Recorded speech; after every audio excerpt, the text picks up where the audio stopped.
Hi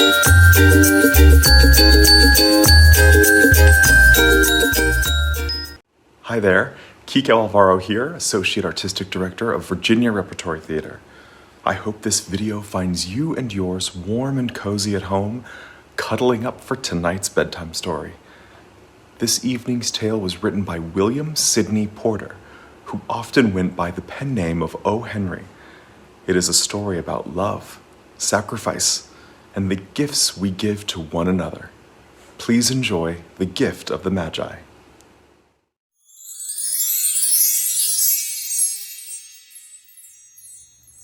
Hi, my name is Mark Persinger. I'm the Director of Group Sales and Patron Services for Virginia Repertory Theater, and I'm so excited to share this bedtime story with you. Tonight I'm going to read for you one of my favorite holiday stories, The Gift of the Magi. $1.87. That was all, and most of it in pennies. 3 times Della counted it. $1.87. And the next day would be Christmas. There was clearly nothing to do but sit down and cry. So Della cried. Tomorrow would be Christmas Day, and she had only $1.87 to buy her husband Jim a gift. She had been saving every penny she could for months. Jim earned $20 a week, which does not go far. Della had spent many hours planning to buy something nice for Jim, something fine and rare, something really special.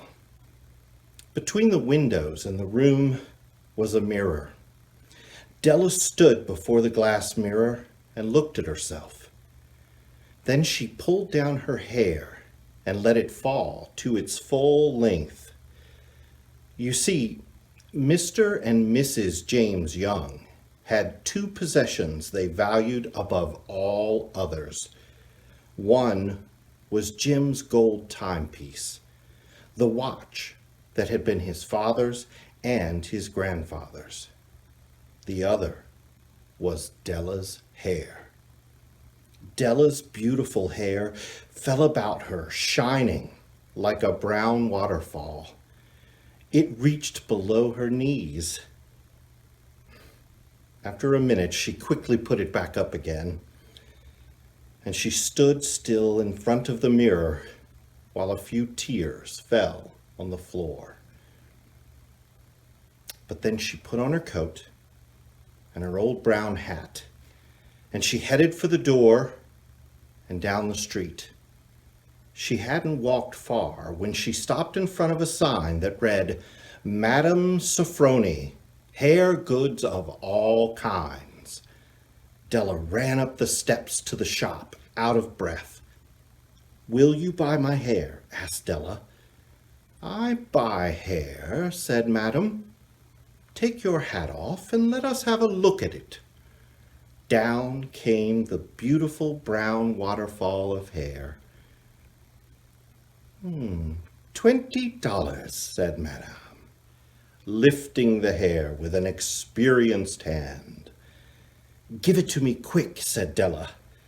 The next 2 hours went by as if they had wings. Della looked in all the stores to choose a gift for Jim. And then at last she found it. It surely had been made for Jim and no one else. It was a chain, simple round rings of silver. It was perfect for Jim's gold watch. As soon as she saw it, she knew she had to have it. She gave the shopkeeper $21 and hurried home with the 87 cents that was left. When Della arrived home, she tried to fix what was left of her hair, the hair that had been ruined by her love and her desire to give a special gift. Now, Jim was never late coming home from work. Della held the silver chain in her hand, and sat near the door. She heard him outside, and she turned white for just a minute. The door opened, and Jim stepped in. His eyes were fixed on Della. There was an expression in them that she couldn't read. It was not anger, or surprise, or fear, or any of the feelings that she had been prepared for. So Della went to him. "Jim," she said, "don't look at me that way. I had my hair cut and sold because I could not have lived through Christmas without giving you a gift." "You've cut off your hair?" asked Jim, slowly, as if he didn't believe what he could clearly see. "Cut it off and sold it," said Della. "Do you not like me just as well? I am the same person without my hair, right?" "You say your hair is gone?" he asked. "It's Christmas Eve, Jim. Be kind to me, for it was cut for you." "Maybe the hairs on my head were numbered," she went on, "but nobody could ever count my love for you." Jim seemed to quickly awaken, and he wrapped his arms around Della. And then he took a package from his coat and he dropped it on the table. "Do not make any mistake about me, Dell," he said. "I do not think there is any haircut that could ever make me love you any less. But if you open that package, you may see why you had me frightened at first." Well, Della's fingers tore at the string and paper, and there was a scream of joy. And then, alas, a change to tears and cries. For there were the combs, the special set of objects to hold her hair that Della had wanted ever since she had seen them in the shop window. Beautiful combs made of shells with jewels at the edge, just the color to wear in the beautiful hair that was no longer hers. But then Della jumped up quickly. Jim had not seen his beautiful gift. She happily held it out to him in her open hands. The silver chain seemed so bright. "Isn't it wonderful, Jim? I looked all over town to find it. Give me your watch. I want to see how it looks on it." Well, instead of responding, Jim fell on the couch and put his hands under the back of his head and smiled. "Dell," he said, "let's put our Christmas gifts away and keep them a while. They are too nice to use just right now.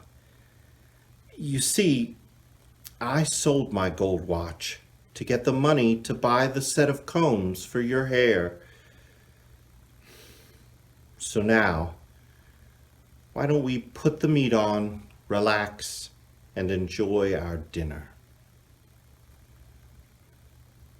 The Magi were wise men, wonderfully wise men, who brought gifts to the baby in the manger.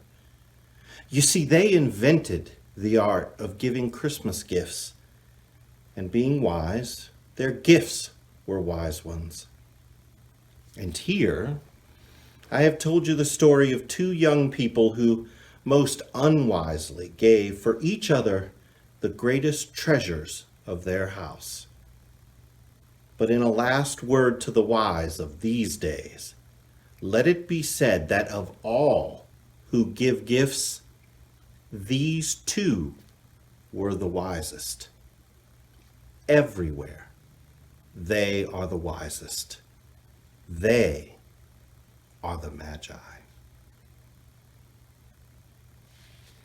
Thank you guys for joining me.